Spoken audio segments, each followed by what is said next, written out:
Бишкек шаардык мэриясынын билим берүү башкармалыгынын башчысы Элмира Иманалиева Борбор калаада шайлоо тилкелери жайгашкан бала бакчалар 8 апрелден 14 апрелге чейин эле жабылаарын билдирди. Мектеп окуучулары 12-13 апрель күндөрү гана аралыктан окуй турганын айтты. Шайлоо жана референдум өткөргөндөн кийин 2 күн билим берүү мекемелеринде дезинфекциялоо иштери жүрөт. Андан кийин буга чейин мектепте сабак мурдагы тартипте уланат. 6 апрелде Бишкекте эпидемияга каршы комиссиянын жыйынында мектеп окуучуларын аралыктан окууга өткөрүү жана бала бакчаларды жабуу чечими кабыл алынган. Мэрия буга борбордо коронавируска байланыштуу эпидемиологиялык кырдаал начарлап жатканын негиз болгонун айткан. Бишкек мэриясы эми мектеп, бала бакчалар убактылуу эле жабылаарын кабарлады.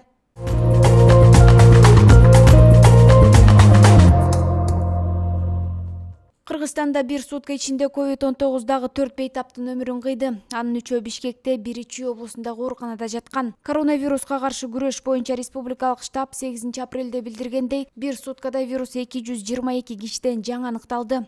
Бул сентябрдан берки эң көп көрсөткүч. Өткөн жылдын март айынан тартып вирустан кайтыш болгондордун жалпы саны 1516 кишиге жетти. Пандемияда оору жугузуп алгандардын расмий эсеби 89660 кишини түздү. Анын 85607 айыкты. Расмий маалыматтарга караганда учурда 712 бейтап ооруканаларда дарыланууда.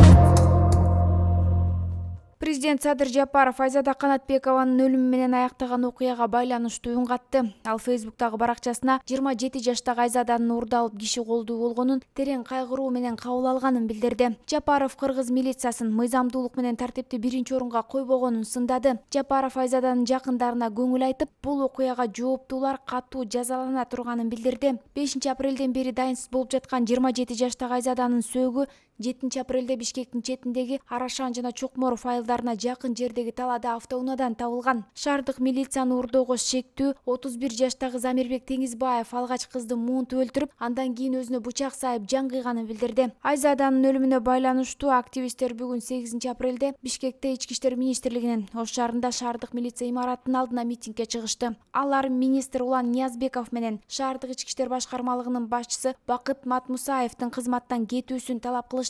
Айзада Канатбекованын өлүмүнө мыйзам чегинде тийиштүү баа берүү маселесин жогорку кеңештин депутаттары дагы көтөрүштү.